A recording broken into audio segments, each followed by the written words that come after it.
Halo semuanya, mari kita belajar tentang gaya di sekitar kita. Tujuan pembelajaran kita hari ini adalah untuk mengidentifikasi ragam gaya yang terlibat dalam aktivitas sehari-hari.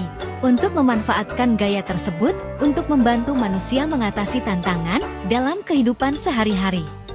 Apa itu gaya? Gaya dapat didefinisikan sebagai interaksi kepada suatu benda dalam bentuk dorongan maupun tarikan. Suatu gaya dapat membuat benda yang diam menjadi bergerak, mengubah arah gerak benda, dan mengubah bentuk benda.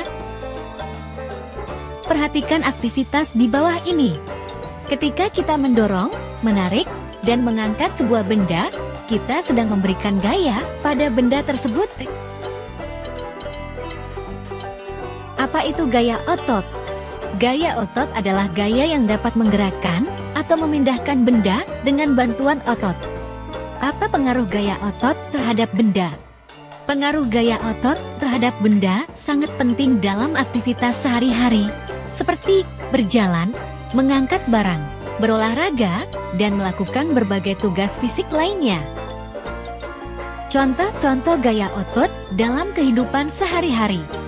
Saat berjalan atau berlari, otot-otot kaki dan otot-otot tubuh berkontraksi secara bergantian untuk menghasilkan gerakan. Saat mendorong, otot-otot lengan dan bahu berkontraksi untuk mendorong benda tersebut. Saat menyapu atau mengepel lantai, otot-otot lengan, punggung, dan kaki berkontraksi untuk mendorong alat kebersihan tersebut ke depan dan ke belakang. Saat mengangkat beban, otot-otot lengan berkontraksi untuk mengangkat dan mengendalikan beban tersebut. Apa itu gaya gesek?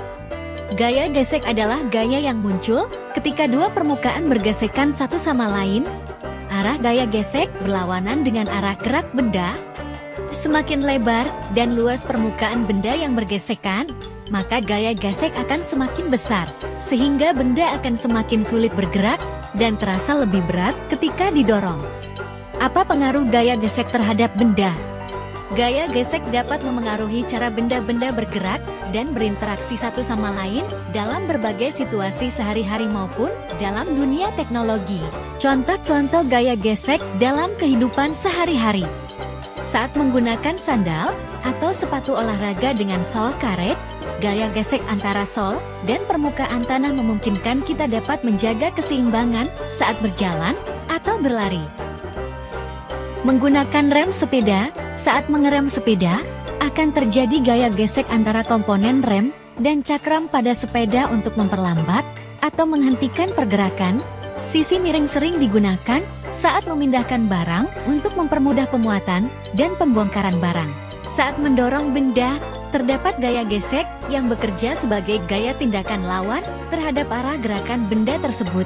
Gaya gesek ini adalah hasil dari interaksi antara permukaan benda yang didorong dan benda itu sendiri.